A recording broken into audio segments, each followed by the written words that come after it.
ನಮಸ್ಕಾರ ವೀಕ್ಷಕರೇ, ನೀವು ನೋಡ್ತಾ ಇದ್ದೀರಾ ಖುಷಿ ಟಿವಿ ಕನ್ನಡ ಯೂಟ್ಯೂಬ್ ಚಾನಲ್. ನಾನು ನಿಮ್ಮ ಪ್ರೀತಿಯ ಖುಷಿ ಮಾತಾಡ್ತಾ ಇದ್ದೀನಿ. ಇವತ್ತು ನಾನು ಭೂವರಹ ಸ್ವಾಮಿ ದೇವಸ್ಥಾನಕ್ಕೆ ಬಂದಿದ್ದೀನಿ. ಈ ದೇವಸ್ಥಾನ ಇರೋದು ವರನಾಥ ಕಳ್ಳಲ್ಲಿ ಗ್ರಾಮದಲ್ಲಿ ಇರುವಂತ ದೇವಸ್ಥಾನ. ಬನ್ನಿ ಈ ದೇವಸ್ಥಾನದ ವಿಶೇಷತೆ ನಿಮಗೆ ತೋರಿಸ್ಕೊಡ್ತೀನಿ.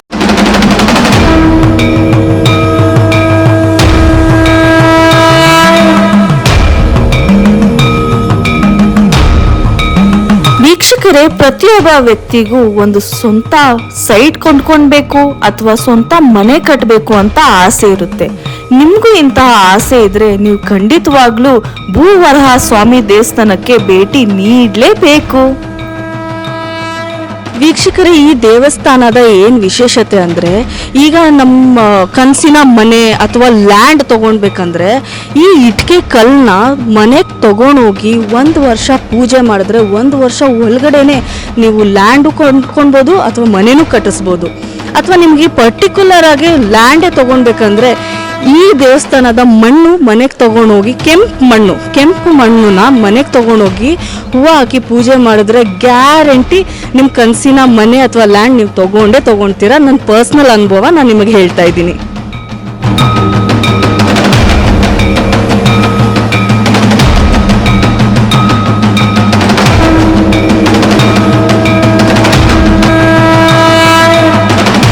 ಭೂಮಿಯಲ್ಲಿ ಬೇಕಾದಷ್ಟು ಅವತಾರಗಳನ್ನು ಮಾಡಿದ್ದಾನೆ. ಮತ್ಸ್ಯ, ಕೂರ್ಮ, ರಾಮ, ಕೃಷ್ಣ, ಬುದ್ಧ, ಕಲ್ಕಿ, ಬೇಕಾದಷ್ಟು ಅವತಾರಗಳಿದೆ. ಅದ್ರ ಮೊದಲನೇ ಅವತಾರ ಅಂದ್ರೆ ವರಾಹ ಅವತಾರ, ಆದಿವರಾಹ ಅಂತ ಕರೀತಾರೆ. ಇಡೀ ಭೂಮಂಡಲವೇ ನಾಶ ಆಗುವ ಪರಿಸ್ಥಿತಿಯಲ್ಲಿ ಆವಾಗ ವರಾಹ ರೂಪಿ ಪರಮಾತ್ಮ ಹಿರಣ್ಯಾಕ್ಷನನ್ನ ವಧೆ ಮಾಡಿ ಈ ಭೂಮಂಡಲವನ್ನ ಮೇಲಕ್ಕೆ ಎತ್ತಿಟ್ಟಿದ್ದಾನೆ. ಅದರ ಸಂದೇಶ ಇಷ್ಟೇನೆ, ನಾವು ಕೂಡ ಮುಳುಗಿದ್ದೇವೆ ಸಂಸಾರದಲ್ಲಿ, ವ್ಯವಹಾರ ಕಷ್ಟ ಕ್ಲೇಶಗಳಲ್ಲಿ ಮುಳುಗಿದ್ದೇವೆ. ಭೂಮಿಯನ್ನೇ ಉದ್ಧಾರ ಮಾಡಿದಂಥ ವರಾಹ ಸ್ವಾಮಿ ನಮ್ಮನ್ನು ಕೂಡ ಉದ್ಧಾರ ಮಾಡಲಿ ಅಂತ ನಾವು ಪ್ರಾರ್ಥನೆ ಮಾಡ್ತೇವೆ.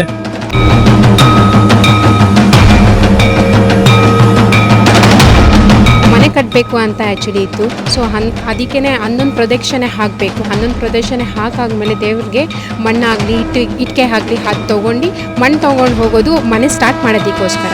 ಇಟ್ಟಿಗೆ ತೊಗೊಂಡು ಹೋಗೋದು ಮನೆ ಸ್ಟಾರ್ಟ್ ಆಗಿದ್ರೆ ಇಟ್ಟಿಗೆ ಕಟ್ಟಿ ಮನೆ ಪೂಜೆ ಮಾಡಿ ಅದು ಮನೆ ಸ್ಟಾರ್ಟ್ ಆಗುತ್ತೆ ಕಟ್ಟೋದು.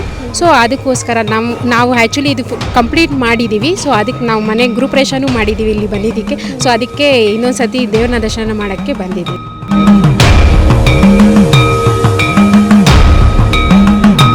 ನಮ್ಮ ಫ್ಯಾಕ್ಟ್ರಿಯಲ್ಲಿ ವರ್ಕ್ ಮಾಡೋರು ಒಬ್ಬರು ಬಂದು ಇಲ್ಲಿಂದ ಮಣ್ಣು ತೊಗೊಂಡೋಗಿ ಮನೆ ಕಟ್ಟಿಸಿದ್ದಾರೆ. ಸೊ ಇಲ್ಲಿಂದ ತೊಗೊಂಡೋದ್ಮೇಲೆ ಡೆಫಿನೆಟ್ಲಿ ಆಗುತ್ತೆ ಅಂತ ನಂಬಿಕೆ ಇದೆ. ಅವ್ರ ಮನೆ ಕಟ್ಸಿದಾಯ್ತಾ? ಹೌದು, ಆಗಲಿ ಕಟ್ಟಿಸಿದ್ದಾರೆ. ಇಲ್ಲಿಂದ ತೊಗೊಂಡು ಹಾಕಿದ್ದಾದ್ಮೇಲೆ ಫಸ್ಟ್ ತುಂಬ ದಿವಸದಿಂದ ಅಂದ್ಕೊಂಡಿರುತ್ತೆ ಮಾಡಬೇಕು ಅಂತ ಹೇಳ್ಬಿಟ್ಟು. ಸೊ ಆಗಿಲ್ಲ, ಇಲ್ಲಿಂದ ತೊಗೊಂಡು ಹೋದ್ಮೇಲೆ ಚೆನ್ನಾಗಿ ಆಗಿದೆ. ಈಗ ಮನೆ ಕಂಪ್ಲೀಟ್ ಮಾಡಿದ್ದಾರೆ. ಸೊ ಅದರಿಂದ ನಾವು ದರ್ಶನ ಮಾಡ್ಕೊಂಡು ಹೋಗೋಣ ಅಂತ ಬಂದ್ವಿ. ಗೋವಿಂದ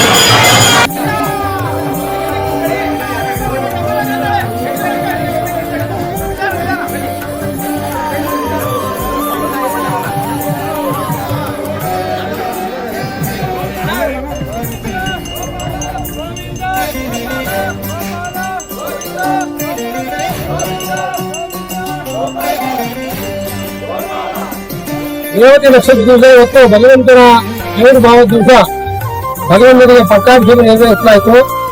ಈ ಮಾಸದಂತೆ 1000 ಲೀಟರ್ ಹಾಲು, 1000 ಲೀಟರ್ ಕಬ್ಬಿಣ ಹಾಲು, 56 ಬಗೆ ಗೋಗಳಿಂದ ಭಗವಂತನಿಗೆ ಪಟ್ಟಾಭಿಷೇಕ ಮಾಡಲಾಯಿತು. ಇವತ್ತು ವಿಶೇಷ ಅಂದ್ರೆ ಮಂತ್ರಾಲಯದ ಗುರುಗಳಾದ ರಾಘವೇಂದ್ರ ಸ್ವಾಮಿಗಳು ಇಲ್ಲಿ ಬಂದು ಭಗವಂತನ ಆರಾಧನೆ ಮಾಡಿದ್ದಾರೆ.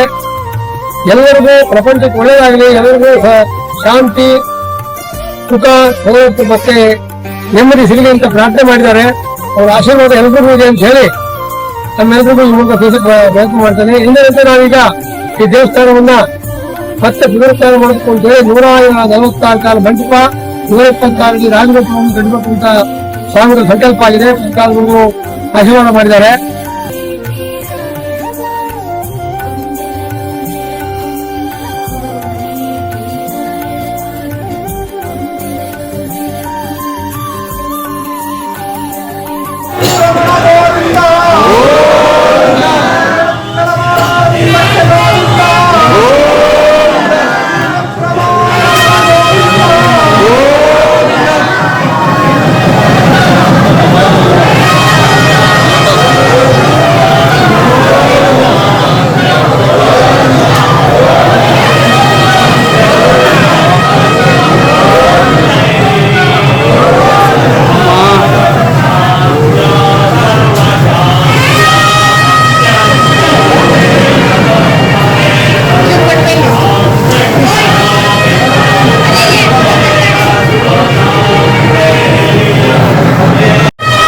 ಗೋವಿಂದ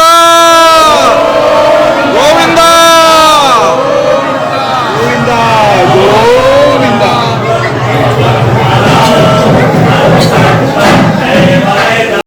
ನಮಸ್ತೆ ಸ್ವಾಮಿಗಳೇ, ದೇವ್ರ ಬಗ್ಗೆ ಸ್ವಲ್ಪ ನಮ್ಮ ವೀಕ್ಷಕರಿಗೆ ತಿಳಿಸ್ಕೊಡಿ.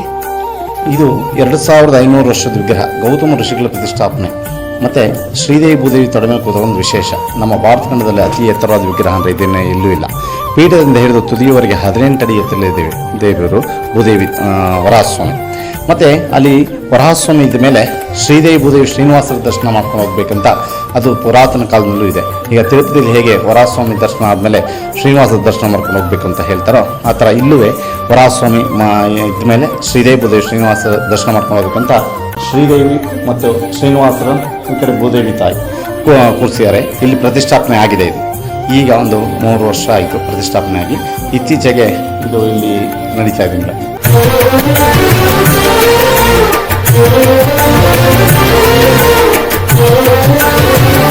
ಯಾವ್ಯಾವ ಅಲಂಕಾರ ಮಾಡ್ತೀರಾ ಸ್ವಾಮಿಗಳೇ ದೇವ್ರಿಗೆ? ತಿಂಗಳಿಗೊಂದ್ಸರಿ ರೇವತಿ ನಕ್ಷತ್ರ ಇರುತ್ತೆ, ಅವತ್ತಿನ ದಿವಸ ಹೂವಿನ ಅಲಂಕಾರಗಳು ಚೆನ್ನಾಗಿ ನಡೆಯುತ್ತೆ ಮೇಡಮ್. ಮತ್ತು ಹೂವಿನ ದೇವರಿಗೆ ಶ್ರೀದೇವಿ ಭೂದೇವಿ ತಾಯಿಗೆ ಕುಚ್ಚೆಲ್ಲ ಹಾಕ್ತೀವಿ, ಜಡೆಗೆ ಕುಚ್ಚೆಲ್ಲ ಹಾಕಿ ಅಲಂಕಾರಗಳು ಚೆನ್ನಾಗಿ ನಡೆಯುತ್ತೆ ಮೇಡಮ್.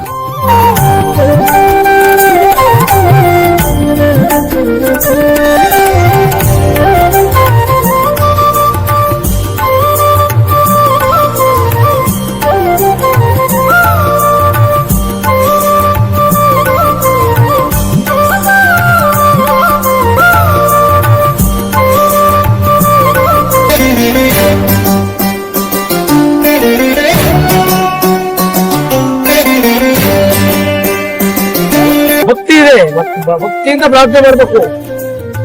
ದುಡ್ಡು ಕೊಡಕ ಒಪ್ಪ ಸಾಕಾರ ಭಕ್ತಿಯಿಂದ ಪ್ರಾರ್ಥನೆ ಮಾಡ್ತೀರಾ ಕೊಡ್ತಾನೆ, ಎಲ್ಲಿದ್ರು ಕೊಡ್ತಾನೆ. ನಿಮ್ ಹಣೆ ಬರೋದಿಂದ ಅವನು ಕೊಡ್ತಾನೆ ನಮ್ಮಪ್ಪ. ಇಲ್ಲಿಂದ ಮಣ್ಣು ತಗೊಂಡು ಹೋದ್ರೆ ಭೂಮಿ ಸಿಗ್ತದೆ ಅಂತ ಒಂದು ಪ್ರತೀತಿ ಇದೆ.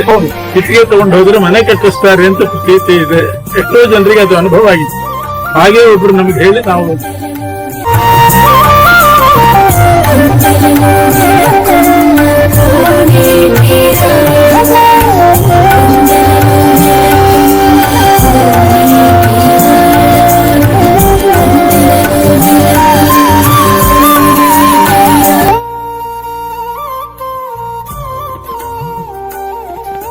ನಿಮಗೆ ಏನೇನು ಒಳ್ಳೇದಾಗಿದೆ ಸರ್? ನನಗೆ ಒಳ್ಳೇದಾಗಿದೆ ಅಂದರೆ ನಮ್ಮ ವೈಫ್ ಜೊತೆ ಬಂದಿದೆ ಮೇಡಮ್, ನಮ್ಮ ಮಕ್ಕಳಿಗೆಲ್ಲ ಕರ್ಕೊಂಡ್ಬಂದಿದ್ದೆ. ನಾನು ತುಂಬ ಒಳ್ಳೇದಾಗಿದೆ ಅಂದರೆ ಫಸ್ಟ್ ಟೈಮ್ ಬಂದಿದ್ದ ತಕ್ಷಣ 2 ಸೈಟ್ ತೊಗೊಂಡೆ. ಸೈಟ್ ತೊಗೊಂಡಿದ್ದ ತಕ್ಷಣ ಒಂದು 2 ಆಫ್ಟರ್ ಮನೆ ಕಟ್ಟಿದ್ದೀನಿ. ಪಕ್ಕದಲ್ಲಿ ಒಂದು ಸೈಟ್ ಇದೆ, ತುಂಬ ಒಳ್ಳೇದಾಗಿದೆ. ಅದಕ್ಕೆ ಇನ್ನೊಂದು ಸತಿ ಪಕ್ಕದಲ್ಲಿರೋ ಸೈಟನ್ನು ಕಟ್ಟೋಣ ಅನ್ನೋದೊಂದು ಕೋರಿಕೆಗೆ ಇವಾಗ ಬೇಡ್ಕೊಂಡು ಬಂದಿದ್ದೀನಿ. ನೆಕ್ಸ್ಟ್ ಟೈಮ್ ಆದರೆ ಒಳ್ಳೇದಾಗಲಿ ಅಂತ. ನಿಮ್ಮ ಹೆಸರು? ನಮ್ಮ ಹೆಸರು ಪಾಪಣ್ಣ ಅಂತ. ಈ ಸ್ಥಳದ ಬಗ್ಗೆ ಹೇಳಿ ನಮ್ಮ ವೀಕ್ಷಕರಿಗೆ. ಮೇಡಮ್, ನಾವು ಕಂಡು ಹುಟ್ಟಿದ ಮೇಲೆ ಇದು ಒಬ್ಬರು ಭೋಜನಾಥ ದೇವಸ್ಥಾನದ ಒಂದೇ ಬಾಗಿಲಿದ್ದದ್ದು. ಆಮೇಲೆ ಅವರೆಲ್ಲ ಸತ್ತಿ ಕೆಟ್ಟಿ ಅವರು ತೀರೋದ್ರು. ಆಮೇಲೆ 500 ಬಂದು 3 ದಿವಸ 4 ದಿವಸ ಬಂದು ಸೈಕಲ್ ಪೂಜೆ ಮಾಡ್ತಿದ್ರು. ಆಮೇಲೆ ಇದು ದುಬೈಗೆ ಚಂದ್ರಶೇಖರ್ಗೆ ಇದು ದೇವರು ಕಲಿಸ್ಕೊಳ್ತಾರೆ. ಅವರು ಬಂದು TVಯಲ್ಲಿ ಕೊಟ್ಟು ಆಮೇಲೆ ನೀರಿಗೆ 20 ವರ್ಷಕ್ಕೆ ಇಂಪ್ರೂವ್ ಆಯ್ತಿತ್ತು. ಮುನ್ನು ತಗೋದ್ರೆ ನೀವು ಸೈಟ್ ತಗೊಳ್ದ ಬಿಗಿನಸ್ಸು, ಕೋರ್ಟ್ ಕಚೇರಿ, ಜಮೀನು ಸಾರ ಯಾವುದಿದ್ರೂ ನಿಮಗೆ ಗ್ಯಾರಂಟಿ. ಒಟ್ಟು ಒಂದು ಹರಕೆ ಮಾಡ್ಕೋಬೇಕು, ಎಲ್ಲ ಮಾಡ್ಕೋಬಾರ್ದು. ನಿಮ್ಗೆ ಯಾವುದು ದುಡ್ಡು ಕಸ ಬರಬೇಕಾದ್ದು ಇಲ್ಲ ಕೋರ್ಟ್ ಕಚೇರಿ ಮಕ್ಕಳ ಮರಿ ಆಗದಾರೆ ಯಾವ್ದಾದ್ರು ಒಂದು ಹರಕೆ ಮಾಡ್ಕೊಂಡು ನೀವು ಆಗೋದಂತೂ ಗ್ಯಾರಂಟಿ. ಆಮೇಲೆ ಇದು ಬಿಳಿ ವೈಟ್ ಪಂಚಗಳ 3 ಮಂತು 11 ಸುತ್ತಾಕಬೇಕು. ಅಲ್ಲಿ ಸುತ್ತ ಆಮೇಲೆ ತಗೊಂಡು ಮನೆ ತಗೊಂಡು ಬಿಡಿ ವೈಟ್ ಪಂಚಾಯತರ ಮತ್ತು ಮೈ ಸ್ನಾನ ಮಾಡಿ ಪೂಜೆ ಮಾಡಬೇಕು. ನೀವು ಆಗದಂತ ಗ್ಯಾರಂಟಿ ಅದು. ಈ ಕೂಡಲ ಸಂಗಮದ ಹೇಮಾವತಿ, ಕಾವೇರಿ, ಲಕ್ಷ್ಮಣ ತೀರ್ಥ ಮೂರುಗಳೇ ಇಲ್ಲಿ ಸೇರಿರೋದು.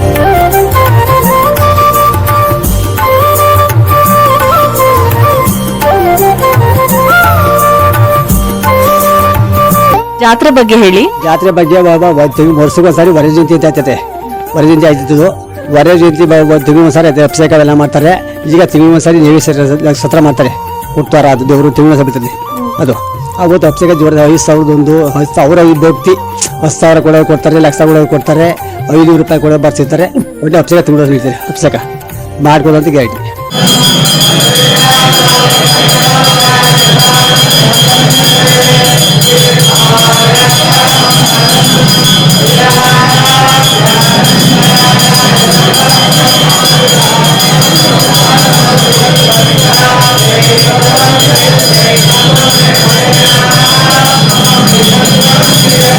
ಹೇಗಿತ್ತು ವೀಕ್ಷಕರೇ ಭೂ ವರಹ ಸ್ವಾಮಿ ದೇವಸ್ಥಾನ ನೋಡಿ ನೀವು ಎಂಜಾಯ್ ಮಾಡಿದ್ದೀರಾ ಅಂತ ಅನ್ಕೊಂಡಿದೀನಿ. ಇದೇ ತರ ದೇವಸ್ಥಾನದ ವಿಡಿಯೋಸ್ ನೋಡ್ಬೇಕಂದ್ರೆ ನಮ್ಮ ಖುಷಿ ಟಿವಿ ಕನ್ನಡಗೆ ಸಬ್ಸ್ಕ್ರೈಬ್ ಮಾಡಿ. ಧನ್ಯವಾದಗಳು.